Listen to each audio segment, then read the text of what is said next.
सज्जनों, आजकल ये चुनाव का दौर है, इतने लोग स्वार्थी हो गए हैं कि हमारे रिश्तेदार हैं, ये हमारे जाति के हैं, ये हमारे बिरादरी के हैं, ये हमारे ऐसे हमारे वैसे हैं। तुम इतने बड़े स्वार्थी हो। तरह तरह की दुर्बलताओं ने और तरह तरह की बुराइयों ने तुम्हारी बुद्धि को मार दिया है, चौपट हो गए हो। सज्जनों, अगर आप देश के जिम्मेदार नागरिक हो तो आपके अंदर किसी तरह की जातिगत भावना ना आए, जातिवाद से दूर हो जाए। कोई अपना हो, कोई पराया हो, कोई घर का हो, कोई बाहर का, क्या मतलब हो, अच्छा हो। अच्छी की पहचान होती है इंसान के अंदर इंसानियत हो, चाहे रिश्तेदार हो, चाहे कोई पराया हो, चाहे घर का हो, चाहे बाहर का हो। और कोई बुरा व्यक्ति हो अगर आपके घर का हो तो आपको नहीं पहचानेगा, वो बुराई आपके साथ भी करेगा, वो आपको भी परेशान करेगा। फिर क्यों पहचानते हो आप? स्वार्थ से बाहर आइए, जातिवाद से दूर होके, जातिवाद से बाहर होके अगर आप वास्तव में देश के अहम सदस्य हो और देशभक्ति आपके मन में है तो भारत के कल्याण के लिए भावना रख के अच्छे नेता को वोट कीजिए, जातिवादी दायरा में ना फंस के।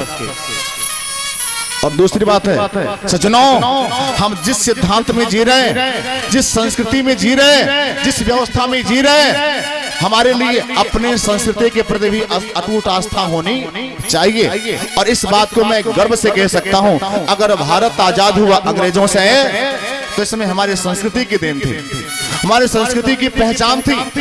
हमारे जो देश भगत थे आजाद चंद्र बोस जैसे, उनके अंदर हमारी संस्कृति जो दौड़ रही थी, उनके खून में एक ऊर्जा भर रही थी, उनके खून में एक ताकत दे रही थी, लड़ो लड़ो लड़ो।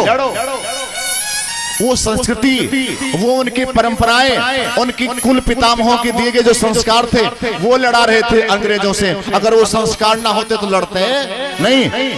वो कुछ ईसाई रह गए, कुछ ईसाई रह गए। हमारे बासी में हमने तो सामने देखा, बासी में एक इंडियन विद्यालय क्रिश्चियनों का है, ईसाइयों का है, और 15 अगस्त नहीं मना रहे थे, 26 जनवरी नहीं मना रहे थे, नहीं मनाना चाहते थे। कार्यवाही हुई, मजबूरन तो मनाना चालू किए, तब भी ऐसे वैसे बिना भावना मना देते। अगर ईसाई हमारे देश में होते तो क्या मेरा भारत आजाद होता? वो तो चाहते ईसाई हमारे हमेशा के लिए रह जाएं, क्योंकि उनकी संस्कृति अलग है, वो नहीं आजाद होने देते। हमारी संस्कृति थी और हमारी संस्कृति की आस्था थी उनके मन में। जिन जो स्वतंत्रता सेनानी थे वो लड़ाए, उन संस्कृति ने उनसे लड़वाया और हमारे लिए वो लड़े। तो मेरे कहने का मतलब, आपको अपनी संस्कृति की मजबूती के लिए और संस्कृति की पहचान के लिए भी आपको वोट करना चाहिए। अगर हमारे वसूल नहीं रहेंगे, हमारी परंपरा नहीं रहेगी तो ये धरती तो रहेगी लेकिन हिंदुस्तान नहीं रहेगा। ये धरती रहेगी पर भारत नहीं रहेगा। पाकिस्तान आज का बांग्लादेश कल का हिंदुस्तान था, कल का हिंदुस्तान था, पर आज वहां हिंदुस्तान सिमट गया, आज वहां का भारत टूट गया, सिमट गया। कल अगर ऐसा आप लोग अपने संस्कृति के प्रति आस्था नहीं लाए, संस्कृति के प्रति भाव नहीं लाए और संस्कृति समर्थक, संस्कृति विचारों से ओतप्रोत, संस्कृति की विचार की भावना रखने वाले सरकार को आप नहीं लाए तो ये जमीनी आसमान किसी और के नाम का होगा, पक्का किसी और के नाम का होगा और आपके शरीर भी किसी और के नाम की होगी। प्रेम से बोलो वृंदावन बिहारी लाल की, कृष्ण कन्हैया लाल की। सज्जनों, अगर वसूलों पर हो तो टकराना जरूरी है, वसूलों पर हो तो टकराना जरूरी है। जिंदा अगर हो तो जिंदा नजर आना जरूरी है। अगर आप अपने वसूलों के लिए जीते हो तो वसूलों के लिए मन बाड़ी और कर्तव्य से लगे रहो। सज्जनों, और ध्यान देना, अगर वह व्यक्ति कहे कि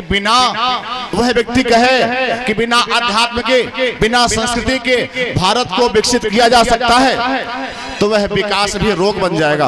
बिना अध्यात्म के जो विकास होगा वह विकास भी रोग बन जाएगा, वह विकास भी बाधा बन जाएगी।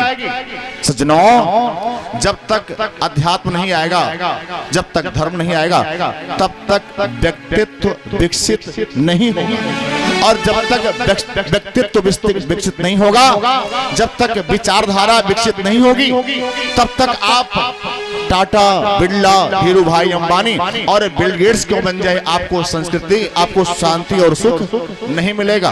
तो हम वैभव से संपन्न हो, उसके पहले हमें विचार से संपन्न होना चाहिए। हमारा व्यक्तित्व विकसित हो, और व्यक्तित्व विकसित तब होगा जब हमारे राम के जीवन चरितार्थ किए जाएंगे, समाज में राम को उतारा जाएगा, धर्म को लाया जाएगा, अध्यात्म को लाया जाएगा, तो हमारा व्यक्तित्व विकसित होगा, और व्यक्तित्व विकसित होगा तो भारत भी विकसित होगा, तो भारत का विकास भी हमारे काम आएगा। अमेरिका संपन्न है, लेकिन क्या वहां शांति है? फ्रांस, इटली, जापान सब संपन्न है, पर बिना धर्म के वहां शांति नहीं आ सकती। सज्जनों, तो हमें जातिगत दायरा से ऊपर उठ के, जातिगत भावना से ऊपर उठ के भारत के विकास के लिए और संस्कृति के विकास के लिए निर्मल भावना से पार्टी को वोट करना चाहिए। प्रेम से बोलो वृंदावन लाल की।